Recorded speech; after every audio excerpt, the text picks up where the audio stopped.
Lineup decisions, start set headaches, and how to play it right as you await the inevitable breakout from your superstar wide receivers, running backs, and much more. That's what we're going to talk about today on RotoViz Overtime. Going to dive in a little bit as well to some of Shawn's thoughts on his Banana Stand Dynasty update with the top 100. I think it'll fit in with this because we will talk about some of the veteran players that we like. Maybe a Jerry Jeudy. I've been getting a lot of questions on him, or Jameson Williams, and people thinking, the season will turn around, but it's going to be a situation of when do you have them in your lineup, when do you have them on your bench, and how to play that out. Players also that would fit that would be the TreVeyon Henderson and Harvey, maybe even a Matthew Golden. We could go a bit deeper, the likes of a Jaden Higgins. Hopefully there's still a breakout on the horizon potentially for him, but it might be a slower build.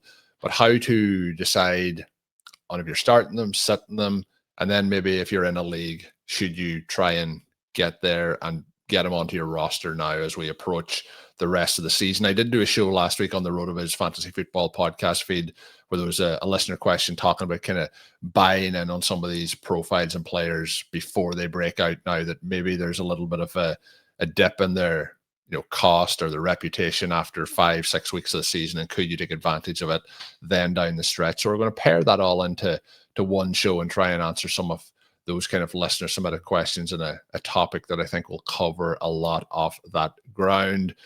Shawn, we'll start off with Sunday Night Football and Jameson Williams, because I know there'll be a number of people out there who will have sat Jameson Williams after the previous week's matchup and how that worked out. We did talk 2 weeks ago about just the volume of air yards that he had received in that one. He had a 32% target share 2 weeks ago, didn't materialize into much, and then last week ends up with a 4% target share. So that's obviously a massive dip. It ended up in a very disappointing fantasy outing, but this week was at 26% of the target share, finishes the game with 7 targets, only Amon-Ra St. Brown leading ahead of that with 10. He goes 6 for 66 and a touchdown.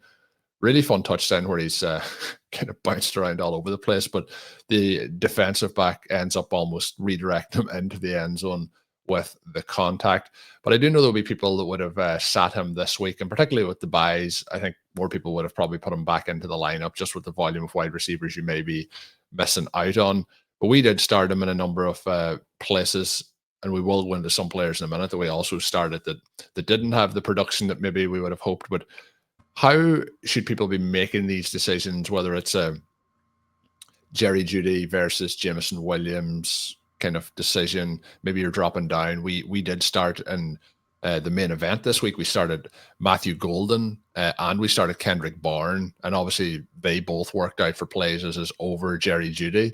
But they are decisions that you're making where, the Jeudy versus Kendrick Bourne decision, at draft time seems like one that you don't want to have to be making, but then you have to make these decisions obviously as the season progresses. So that's kind of what we're going to talk through today. But bigger picture, we can go into the Jameson Williams performance, but how are you kind of factoring that all in? And then how are you feeling about Jameson Williams' rest of season? Because I mentioned the snap shares. It had been kind of in the mid-teens and around 14% the first 3 games, but it went to 32, the 4, the 26. So we've gone from the teens to 32 to basically nothing to now into a quarter of the target shares. Where do we think that's going to settle as the season progresses here? I mean, this is a fascinating discussion, Colm, because there are so many different pieces of it. And I think the first point is the roster management of not losing these players entirely.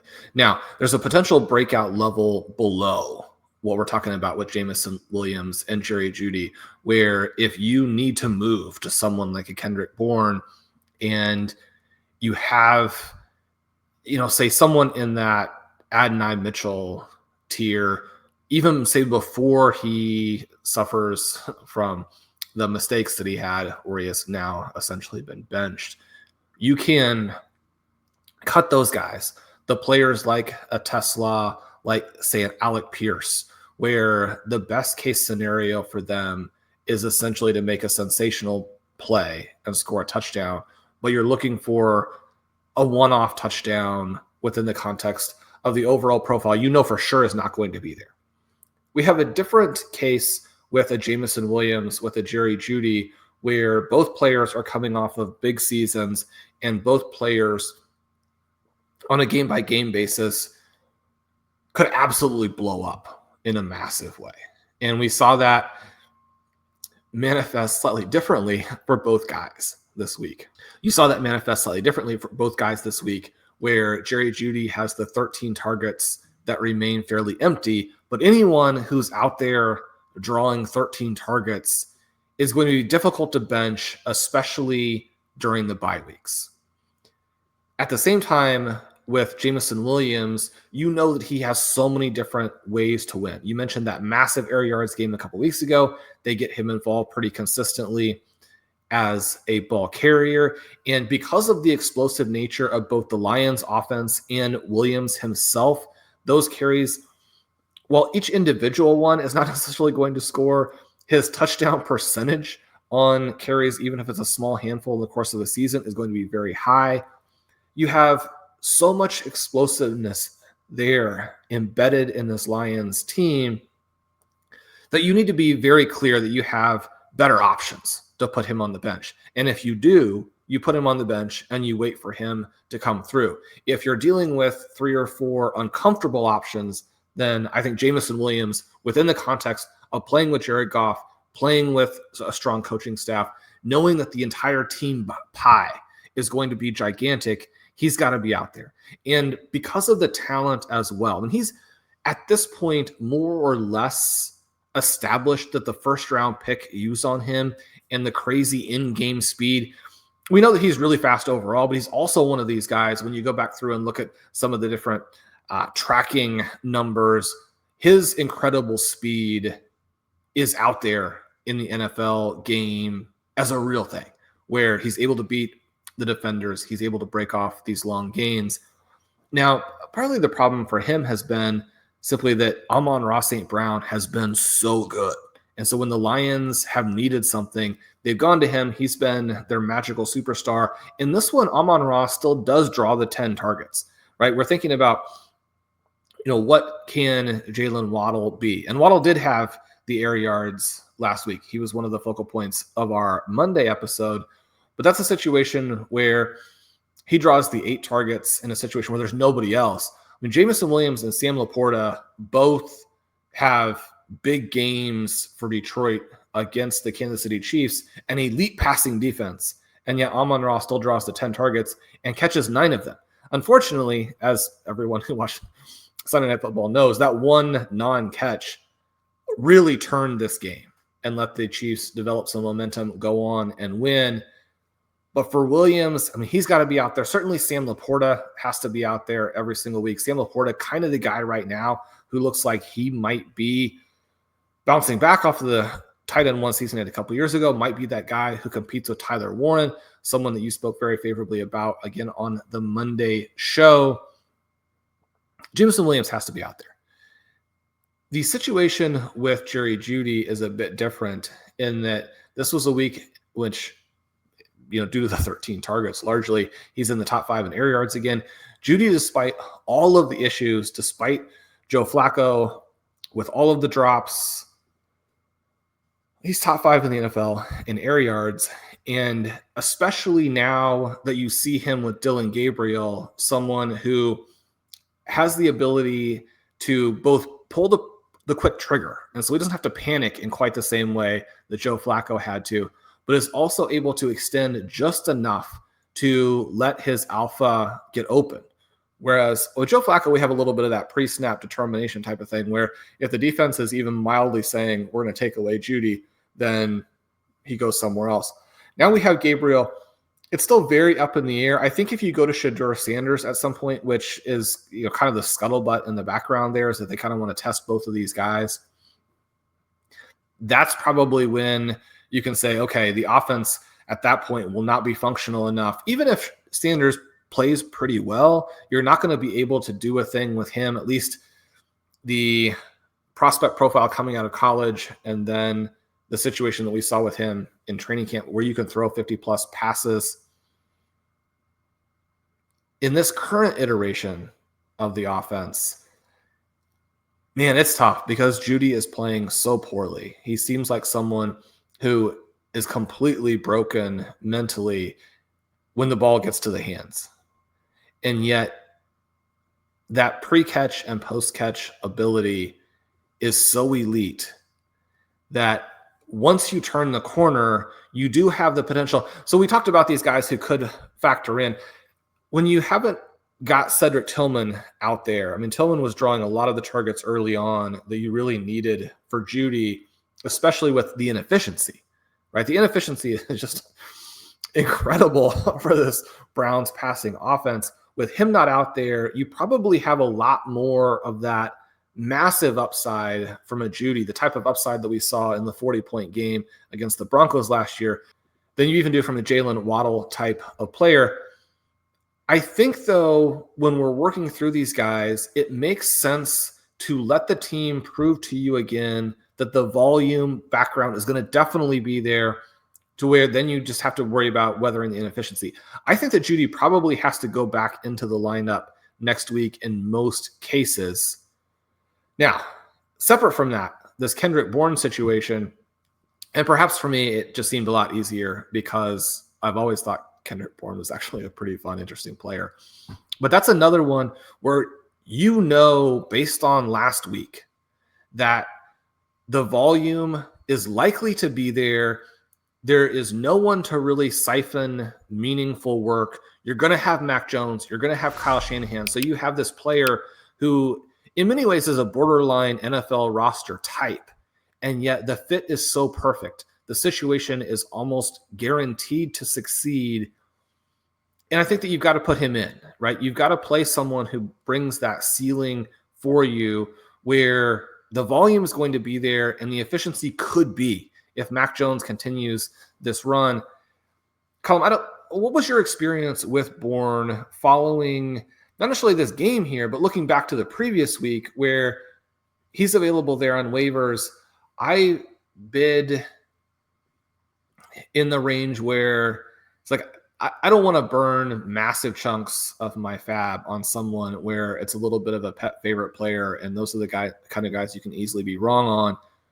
But if people are going to let him go for, somewhere in this, if they're going to let him go for less than 100, even if it's a short-term play, when you are dealing with the 2025 NFL, you're dealing with bye weeks, you really need to make this push if you have a bunch of players out. And we've got a bunch of players out, right? You can't afford to treat week 6 as though it doesn't matter.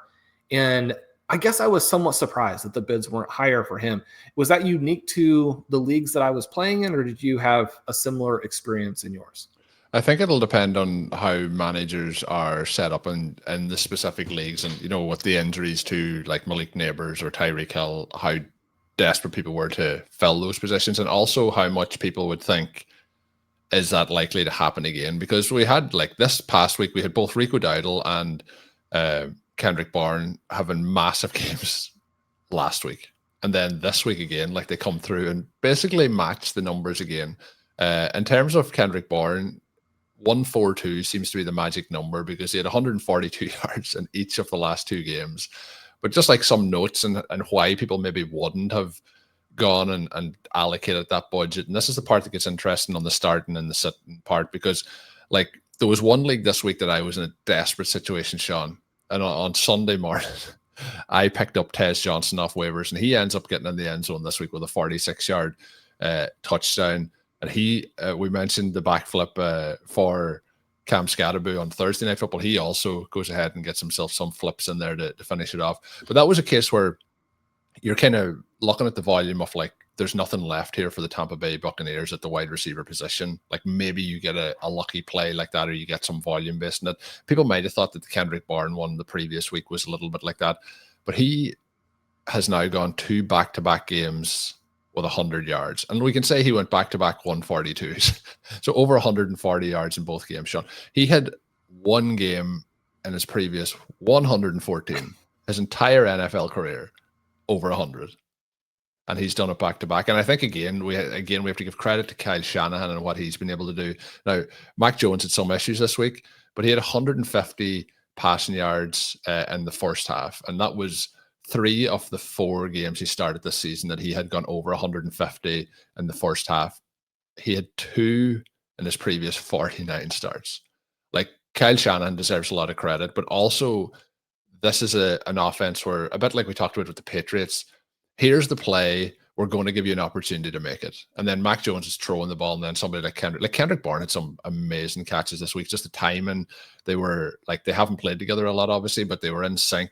He was, and Mac Jones was giving him opportunities to make those plays. So I think people could have been like, well, that game was a fluke. I don't want to bet on him because it's a waste of dollars. And then obviously this week it proved to not be. The other part you have to factor in is it a case that we're going to have Ricky Pearsall back in week 6? Well, we didn't. He was out, and we didn't have George Kittle because he's still on injured reserve. But Kittle might be back soon. Then Pearsall might be back and active soon. And then Shawn, I don't know again because you're not on Twitter, but Jauan Jennings talked after the game that he played this game with apparently 5 broken routes and a high ankle sprain.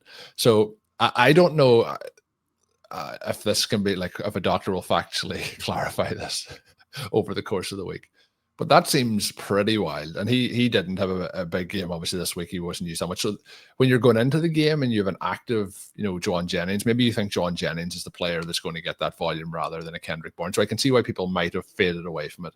But Kendrick Bourne, again, another really nice performance from him this week. And when we're talking about making these decisions, I think it fits in to talk a little bit about the likes of TreVeyon Henderson and RJ Harvey, because this is a roster where if we look at the players that we played Kendrick Bourne over this week, we played him over RJ Harvey, was another name like that you would have drafted considerably higher versus, obviously you mentioned that we took him off waivers, but RJ Harvey still sitting behind J.K. Dobbins, and I don't know if we want to talk too much about this game, Shawn. It was dreadful. 13-11 to the Denver Broncos.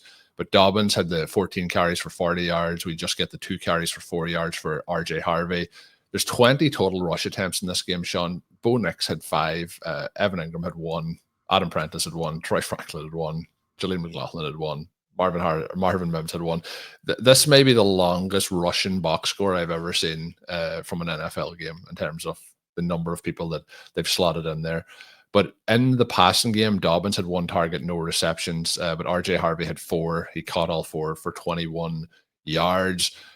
There's an opportunity here as we work our way in with RJ Harvey to be getting more involved in the passing game, where I thought that would be the instant place for him to start this season. He would be getting the passing work. But so far this season, Dobbins has maxed out at 8.7% of the target share, and he's been at 2.4 and 2.8 over the last 2 weeks all season long, or 3 of the last 4 rather. RJ Harvey has been at 12% or above. So he is factoring in there, but not in the run game. But how are you seeing the evolution of this backfield? And this is both for the start set element, because I know what's going to happen. We're going to have, like we did a couple of weeks ago, have another big or impressive RJ Harvey game, or maybe a highlight play, and people are going to wonder, now can I put him in the lineup, or do I need to wait to see it a second time? And the other part of that is then if you're in leagues where it allows trading, or you're in a dynasty league, what is the outlook of making these moves ahead of a stretch down a stretch run, if you think you're going to be in the championship rounds? Because obviously not really a player if you think that your season depends on winning in week 7 that you can go ahead and look to acquire. But if you have maybe a strong record and a little bit of roster luxury on the bench that you could look to move for, and what are you thinking of the backfield here? And plus that there wasn't even a consideration between myself and yourself this week to start RJ Harvey versus a Kendrick Bourne, which is obviously unfortunate at this point of the season. Yeah, and man, this week for Harvey and Henderson felt like complete daggers in so many ways, because this seemed like the opportunity to turn the corner, right? We've been on the verge of this Harvey breakout, where if you got another one of the big plays like we got in week 1 to go with the receiving, and frankly, if you just got that receiving slightly more efficient as well, I think you would be off to the races. in part because this is actually the J.K. Dobbins collapse game that would help you make that case. But unfortunately, the problem here is simply that Harvey is just not a part of the rushing attack. And so you get Dobbins completely shut down by the New York Jets. And it doesn't seem to be a catalyst for Harvey. Now, it might not be this week, but I think, like, I've been impressed with Dobbins so far, but it has been kind of the trajectory has been downwards over the last couple of weeks, you know, as he works his way into the rest of the season. And I think that whether it made the decision in the game to be like, let's get RJ Harvey out there and get more carries, maybe, like, the game plan shouldn't be to just have him have two rush attempts. But when they reflect on this game, that's also likely to stand out quite a bit to them from the offensive struggles. And maybe that works Harvey into, rather than 2 rushes, maybe he gets 6 rushes in week 7. Then he can show that opportunity, because they have a very favorable schedule coming up with the Giants and the Cowboys and the Texans and the Raiders before they face the Chiefs. Like, there's a chance here to, the other part is there's a chance for Dobbins to get back on track as well. Yeah, so I think it depends a little bit on how you're looking at the different sections of the season. To this point, the Broncos have had a top 10 running back schedule. They have the 3rd worst remaining schedule. That's not necessarily front loaded to this next month, as you're pointing out. They have an opportunity to really get the offense going.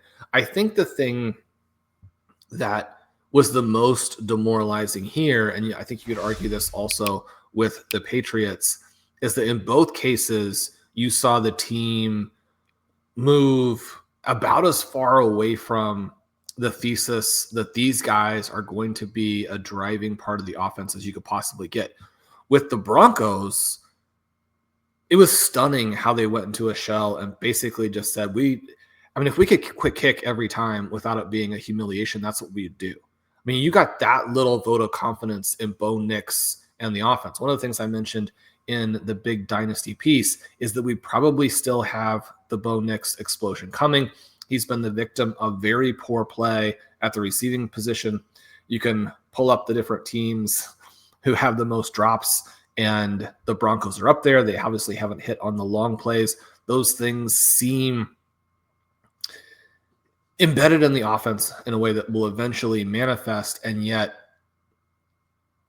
we're not there. Now, there's the possibility that Pat Bryant is eventually the guy who takes the step. I think that if you have him, certainly if you have him in Dynasty and you have any roster spot at all, you're not going to cut him. I think even in a shallow league, he's kind of interesting, to where if you could bring Bryant in as the undercard guy on a 2-for-2, a 3-for-2, something like that, where folks are like, okay, I kind of still want to stash Pat Bryant, but this is a almost meaningless piece to me. I'm willing to swap it with you for something else as the headliner. Then that becomes a little bit interesting. He might have had a big role if not for a critical penalty in this game. And even then, there are some interesting breadcrumbs here when you consider that Troy Franklin fumbles, that Marvin Mims is just a gadget guy, and that Courtland Sutton can be taken out of these games. I made the case last week that Courtland Sutton does not still have like NFL starter athleticism, and you, I think, justifiably push back because his numbers have been good. This is a one-off type of thing. Courtland Sutton is going to be their alpha. Colm, I don't like that the Broncos said in this game, let's just win with defense. And on the Patriots side, they have a more fun way to win, which is just, let's ride the golden arm. There is part of it with the Patriots, though, that I think sometimes when teams have that ability to punish you down the field, maybe we see defenses have to react to that and move their safeties maybe a little bit deeper, that doesn't crowd the box as much. The Patriots run game has been absolutely abysmal. Like, in terms of, like, Drake May is the majority of the run game. Henderson in this one was 9 for 27, but Stevenson, Shawn, 13 for 18. Just like it's not going to get it done. And Stevenson, has continued to struggle. Now we're not going to have Antonio Gibson in the backfield. So I do think the path for Henderson to become the lead back, and then maybe for some of those opportunities to open up based on what the offense is able to do around him. But if you're getting the 2 targets for 1 reception, is not going to really get it done for him either in the passing game. They kind of just did void the running backs this week outside of the 22 carries combined for the 2 of them. So I'm still optimistic about Henderson, but the problem with Henderson too is like the stuff that he's putting on tape, just some of even the pass blocking attempts and things like that, were not that in this game that it really affected Drake May, but seems to be like still figuring a lot of stuff out 6 weeks into the NFL season. So we'll see how that does as we move forward. The other player, Shawn, that I mentioned was Matthew Golden, and I've been kind of continuing to hint at a potential breakout here for him. But now we are pretty close to Christian Watson coming back, and this wide receiver room could start to get crowded up again pretty quick. And then Josh Jacobs is getting a lot of targets, team share wise over the last couple of weeks. He got 5 this week. Dobbs ended up getting 9. The one I'm surprised is getting as little work as he is Tucker Kraft. He got 2 receptions, had a nice touchdown run with a 24-yard kind of after the catch play, but not getting a lot of volume. But players then like that we're looking beyond that at like potential breakouts, maybe more so even for Dynasty rather than this season. When you're looking at names like a Jaden Higgins, for example, maybe like I don't know how deep further down we want to go on this here, but somebody like him who we're very optimistic about, but it hasn't yet all come together. A Luther Burden, for example, coming off the bye. Obviously, the picture, we're recording this before Monday Night Football, the picture could change dramatically one way or another on a player like him, a Colston Loveland, those kind of names where they haven't done it as of yet, and maybe we could get a discount down the stretch either in redraft, or I think the likes of a Loveland or a Burden are probably ahead in the pecking order than a Higgins if we're looking at the redraft landscape. But again, the Texans playing on Monday Night Football, probably great podcast listening to after the fact for us giving a hypothetical answer based on that. But Shawn, those kind of names for people who are out there trying to strengthen their rosters moving forward. Yeah, with Luther Burden, the situation is just because the pie can be so big. And, we talk in the larger fantasy community a lot about how the target share, the air yard share, you have stats like Whopper who are trying to help you understand the player's role within the offense, and that as a passing game sort of comes back toward the middle, right? And game script over a larger number of games is stripped out. What's a guy going to be like?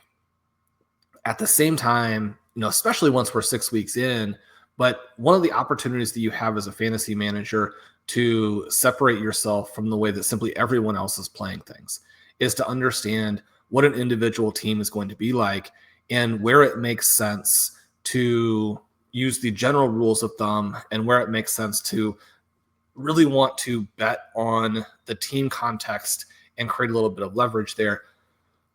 The Bears are a team that in the end, as this project gets built out, can have a huge pie. And Luther Burden can be probably in many ways the biggest beneficiary of that, because he won't necessarily need Rome Odunze to be bad for him to be good. When you look at even the situation with Matthew Golden, right? I mean, he was so dynamic in week 6. He was able to get open. The catch and run, you see that it's not just the long speed with Golden. When he has the ball, he's making cuts, the suddenness of those cuts and the ability to cut and not lose speed. These are the types of things from a scouting perspective that people fell in love with him, even though his actual prospect profile wasn't anywhere close to being first round caliber. Now, there are going to be some tensions there where a lot of what we're seeing with Golden, where he draws the same number of targets as Josh Jacobs. He gets completely stepped on by Romeo Dobbs in an offense that doesn't have that much volume in the first place. And he also looked wide open on, like, I know you and Ben went into the JSN stuff, and he looked wide open every single time that the ball went near him. But there was a number of plays in this Packers game where Golden is just like the defensive back is trailing him by 5 yards when the ball comes to him. and I think that it would be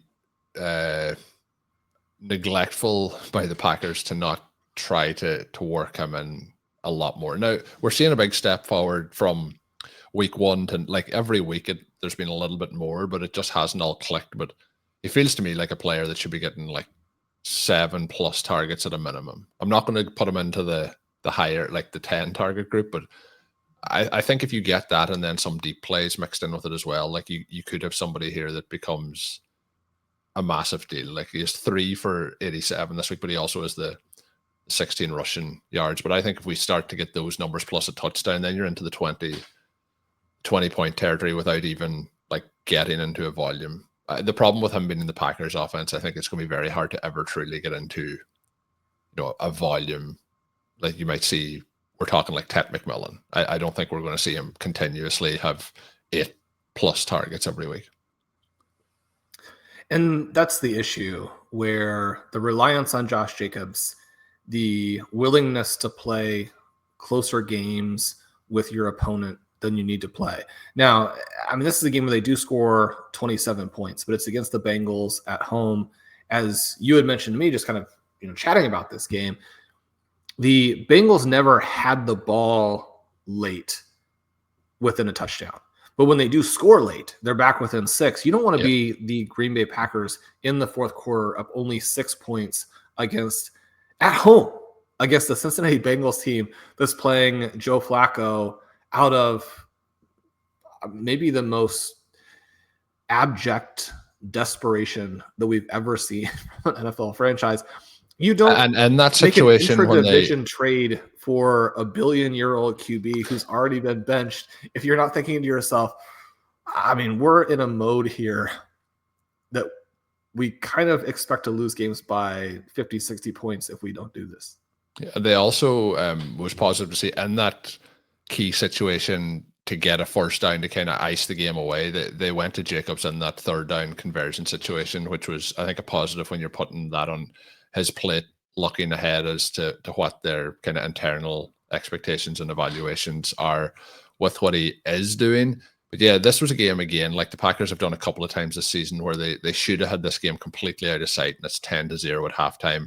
They did lean on the run a lot in that first half, and more so than they should. But I do have to give Josh Jacobs a shout out. I thought he had a couple of really incredibly impressive plays in this, as he did against the Cowboys. So he is playing some of his best football. He has 92 rushing yards, 2 rushing touchdowns, and also has 57 receiving yards and the 5 receptions. So it's not necessarily like last year where I thought there was volume and volume and volume just for the sake of it. But I do still think they need to shift it more into the passing game. But the Packers are at the moment a team where I feel like they should be really running up the scores on these teams quite comfortably.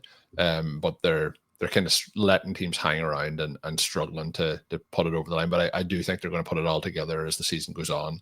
You just don't want to have those games like against the Cleveland Browns where you don't put it all together and then you lose it late. And that was obviously led by Joe Flacco as well. So there was some, as a fan, Shawn, there was some of those kind of flashbacks. There was fear that it was going to happen again.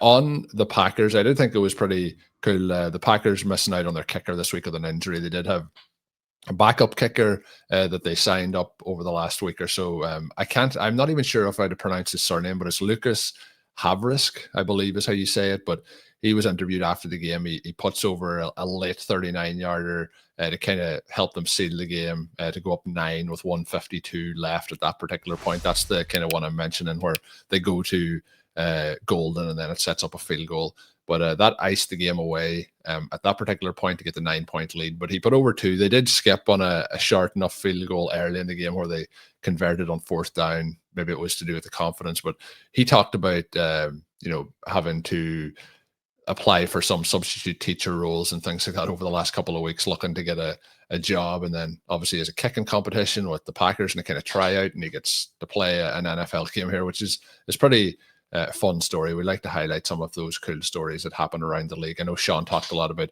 Rico Dowdle and his kind of fun success over the last 2 weeks and that kind of way on Stealing Bananas this week. So I'd recommend also, if you haven't checked out Stealing Bananas this week so far, to go back and check that one. There was a lot of fun conversation there.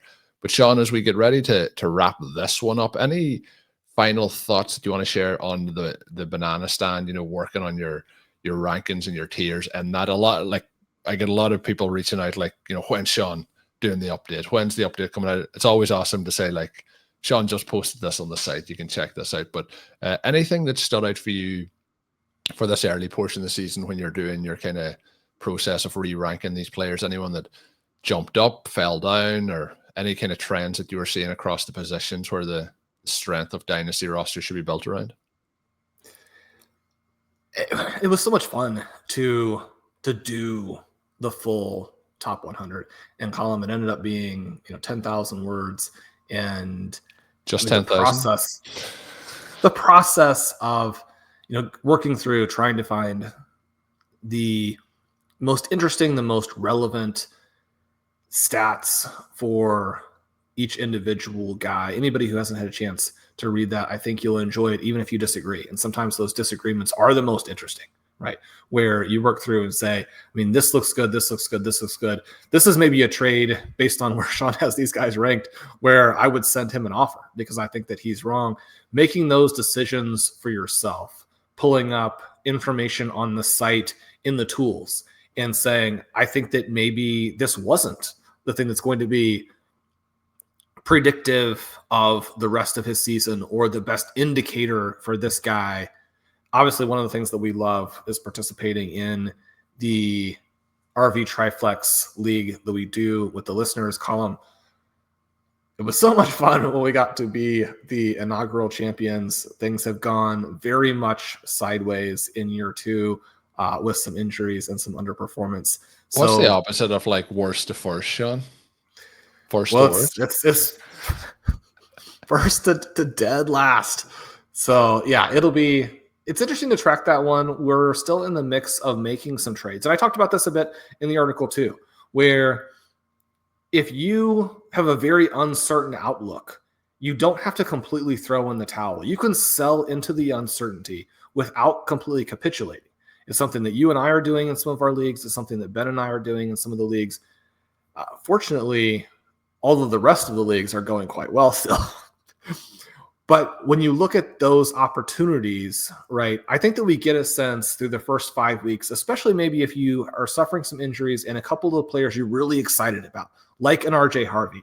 If you traded up for him, you've made that move, it's not happening, you're playing him occasionally because of some injuries. So one of the things that happens on these rosters that can be tough is that if you draft someone where the upside is immense, but you might have to be patient.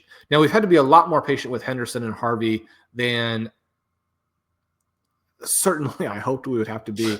And I think that we've had to be more patient than I think we should be. I think this is some coaching, I wouldn't say malpractice, that's too strong of a word, but the development and what it means for where the Patriots are going to be.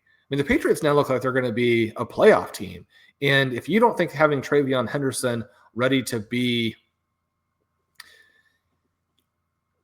the impact dual threat back in the playoffs, you don't think that's going to make a difference, you're not thinking about this correctly. If you're the Denver Broncos and you now see a path, and certainly if the Dolphins had been able to hang on and actually get that victory against the Chargers, pull them back, put the Broncos there out front.